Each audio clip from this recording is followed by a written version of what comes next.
Uy, eto na naman, hapon na naman. Maghapon na naman nga tayo nakahilata for today's video. Buong maghapon nga niya, ito pala ang magagawa ko ang maghugas ng pinggan. Naghugas na nga niya ako ng pinggan bago pa dumating si mama at si papa galing sa pag-uula. At habang ako nga niya naghugas, dumating si mama at si papa galing sa kabilang ilog at alutuin daw niya aring mariguso o ampalaya. Sabi nga ni daw ni Ate Joy ay kailangan daw hugasan sa running water ang ampalaya para hindi mapait. Uy, dami alarm. After ko nga niya maghugas ng pinggan ay nagsayang na rin ako para si mama ang magaluto na lang ng gulay. Gayat si nga ni ang gayat ni mama sa mariguso at anong lalaki. Presenta na nga ni pala ako dyan magkahid ng niyog at medyo matagal-tagal ko na ulit rin hindi nagagawa. Dalawang buong niyog nga pala ang aking kinayo dyan at magkakata din daw si Makmak ng kanyang isda. At arin na nga ni yung gulay ni mama, yung iba nga ni dyan ay pinitas-pitas lang ni sa gilid-gilid. Napakiramdaman ko pa nga ni ang aking sarili kung ako'y maliligo at arin na nga ni nakaluto na nga ni si Makmak ng isda, pulutanin wari-ari.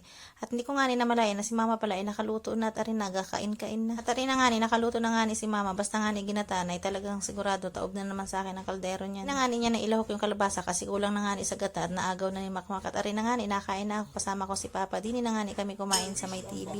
At arin nga si Kabordogs mo. Follow niyo yung kanyang page, si Bordogs. Forward, kinabukasan nga ni ilan din ang aking mga pamangkin, si Yang at Yalexa. Nagpabili nga ni siya ng ice cream at binili naman ni Titi Dudes. Ilang buwan nga lang akong nawala din eh. Ang laki na nga ni ng pinagbago na ring batang Ari. Sobrang daldala nga ni at anong daming alam. Panigurado nga ni na ako'y mapapagalitan ng nanay ni Ari at kain ko ng matamis. Ang plano ko nga ni Diana, ihatihan ko siya din sa ice cream para hindi siya masyadong kakain ng matamis. Kaso nga lang, hindi na nga niya ako binigyan at hindi na ako pinansin. At ayun, sad to say, nung hapon nga niya, sumakit na nga niya ang lalamunan niya at nagkaroon na ng tonsillitis. Sobrang pasaway ng tita at tito, kaya iyan naman, inispoiled na naman ang bata sa bawal sa kanya. Kiss! Opo, ang sarap naman. Sobrang subo lang si tita isa. Subo! Subo ha, hindi kiss. Subo. Subo.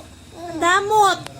Tari nga ni isa pang kinabukasan, ang daming kinabukasan na rin. Aga nga ni pala akong ginising ni ate para intindihin nga ni aring batang eri. Nga ni ay maabay aring dalawang magkapatid dun sa kanilang tito ba yun o pinsan. Sa nga ni Mother Earth niya, excited pa sa akasal char. Napan ko pa nga ni yan ang dress kagabi para naman makasabay sa kulay ng kanyang anak. Siyempre, maarte tayo. Sobrang bilis na nga ni ng panahon at yung dalawa na yan, maya may dalagat binata na. Yun lang para sa 3 araw na pag-stay ko dito sa Mindoro. Bye-bye! Till my next vlog. Mwah!